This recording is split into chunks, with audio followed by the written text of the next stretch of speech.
Welcome back to our channel. India Pakistan போர் ஒரு வழியாக முடிஞ்சிருச்சு அப்படின்னு சொல்லி வீடியோ ஆரம்பிக்கலாம்னு நினச்சேன். பட் மறுபடியும் அவங்க ட்ரோனை விட்டுருக்காங்க ஜம்மு காஷ்மீர் சைடு. அதை வெற்றிகரமாக இந்திய ராணுவ படை வந்து அழிச்சிருச்சு. அதனால் பெரிய சவுண்டு கேட்டதாக சொல்கிறாங்க. மறுபடியும் அங்கே கரண்டெல்லாம் ஆஃப் பண்ணிவிட்டு அப்பாயிஸ் அங்கே ஒழிச்சிருக்காங்க. இந்த பாகிஸ்தான் எனக்கு தெரிஞ்சு பாகிஸ்தான் ஒழிச்சு தான் ஆகணும்னு நினைக்கிறேன். பிரதமர் மோடி 8 மணிக்கு பேசினார். 2 இராணுவ தளபதிகளும் 2 இராணுவ தலைவர்களும் பேசினாங்க. பட் பேச்சுவார்த்தை சமூகமாக முடிஞ்சிச்சுன்னு நினச்சோம். கடந்த 36 மணி நேரமாக எந்த தாக்குதலும் இல்லை. சரி போர் முடிஞ்சிருச்சுன்னு நினைக்கும் போது இந்த வீடியோ எடுக்கிறது ஒரு 5 நிமிஷத்துக்கு முன்னாடி தாங்க ட்ரோனை பறக்க விட்டுருக்காங்க.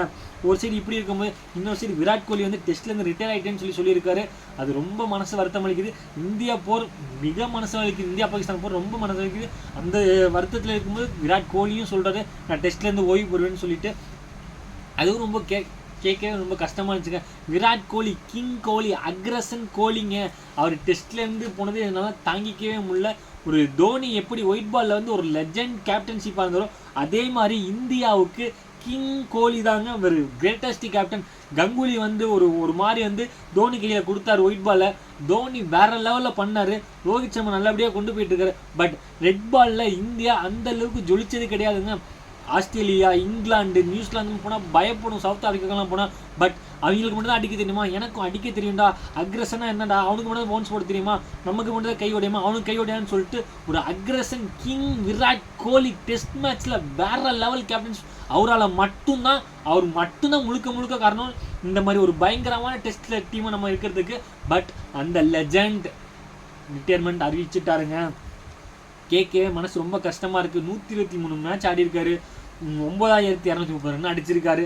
அவர் சொல்லுவாங்க அவர் மைல் ஸ்டோனுக்காக ஆடணும்னு. அவர் நினச்சிருந்தா இங்கிலாந்து சீரியஸோட ஆடிட்டு அடுத்து ஹோம் டெஸ்ட் ஆடிட்டு 10,000 ரன் அசால்ட்டாக கடந்துருக்கலாம். பட் கிங் கோலி அவர் கிங்கு தாங்க.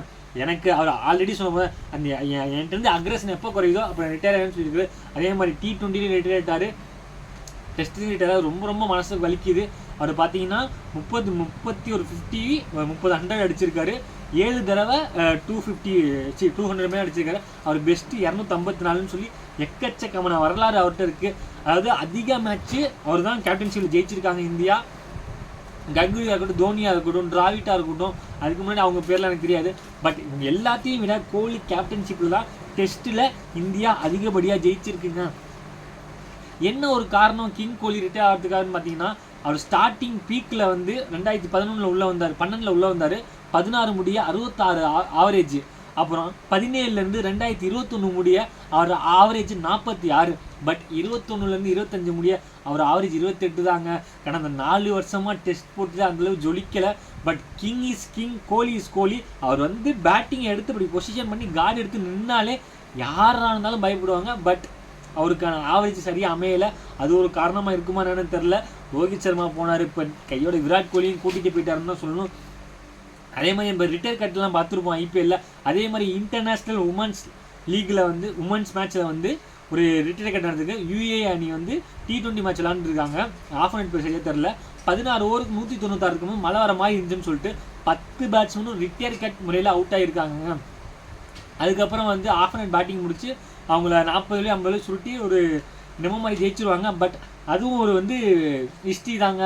10 பேட்ஸ்மேனும் ரிட்டையர் கட்டில் அவுட் ஆகிருக்காங்க UAE மேட்சில். நம்ம வந்து ஐபிஎல் ஒருத்தர் 2 பேருக்கு கூட சொன்னோம்ல. இப்போ 10 பேர் அப்படி நடந்திருக்கு.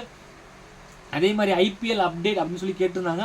ஐபிஎல் அப்டேட் வந்து கூடிய சீக்கிரம் May 14 ஸ்டார்ட் பண்ணிடுவாங்கன்னு சொல்லியிருக்காங்க. அஃபிஷியலாக இன்றைக்கி நாங்கள் டேபிள்ஸ் அனுப்போம்னு சொன்னாங்க. பட் அதை அனுப்ப முடியல.